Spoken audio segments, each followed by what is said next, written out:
کہ भेड़ को भेड़िया खा जाए, ये कभी नहीं हो सकता। हमें अपने ईमान को और आप सल्लल्लाहु अलैहि वसल्लम की मोहब्बत को जो है उससे मजबूत करने की जरूरत है। डॉक्टर साहब ने बड़ी अच्छी बात की।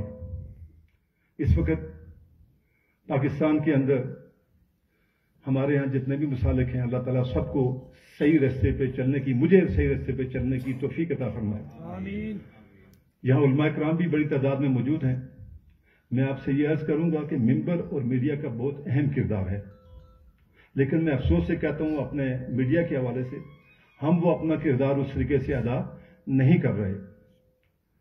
हमने इस दुनिया को ही सब कुछ समझा हुआ है कि जो कुछ है ये दुनिया ही है, लेकिन जब हम जाते हैं तो हमारे साथ कुछ नहीं होता। अल्लाह ताला हम सबको नेक अमल करने की तौफीक अता फरमाए। और डॉक्टर साहब भी अमजद अब्बासी साहब ने यहाँ मरी के हवाले से कोई बात की, मंशियात के हवाले से, और मरी का जो हुस्न है, हमारा जो जेवर है, वो मरी के जंगलात हैं। मरी और कोहटा जो है ये एक ही इलाका है, जैसे कि ये हमारे जेवरात जो हैं वो इसके जंगलात हैं। तो इनकी हिफाजत के लिए अमजद अब्बासी साहब, यहाँ अंजुमन ताजरान के लोग भी बैठे हुए हैं, अहलियान मरी के बाकी हजरात भी यहाँ मौजूद हैं। मैं आपसे ये अर्ज करूंगा, हमारी हुकूमत तो ये कहती है कि हमारे पास जहर खाने के लिए भी पैसे नहीं हैं। आप एक फंड कायम करें। उस फंड के लिए मैं डॉक्टर साहब की मौजूदगी में अपनी तरफ से 5 लाख रुपए मरी के बचाव के लिए, मरी की जंगलात के बचाव के लिए मैं आपको वो दूंगा।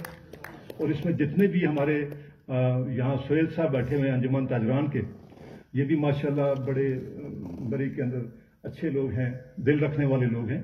तो मरी की जो अंजुमन ताजरान है, इनको भी चाहिए कि हम सब मिलकर देखें। ये किसी एक बंदे का काम नहीं, माशरे की इस्लाह के लिए, जैसे डॉक्टर साहब ने बयान फरमाया, हम सबको मिलकर अपने अपने हिस्से का एक एक कतरा डालना पड़ेगा, जितना जिसका हो सके, ताकि इस माशरे के अंदर बेहतरी आ सके। और मंशियात के हवाले से सर, वो भी यही है कि ये लानत पहले हमारे इलाके में नहीं थी, अब ये लानत इसमें बहुत ज़्यादा इजाफा हो गया, क्योंकि यहाँ मरी के अंदर टूरिस्ट प्लेस है, बहुत से लोग बाहर से आते हैं, जिनको देखकर यहाँ हमारे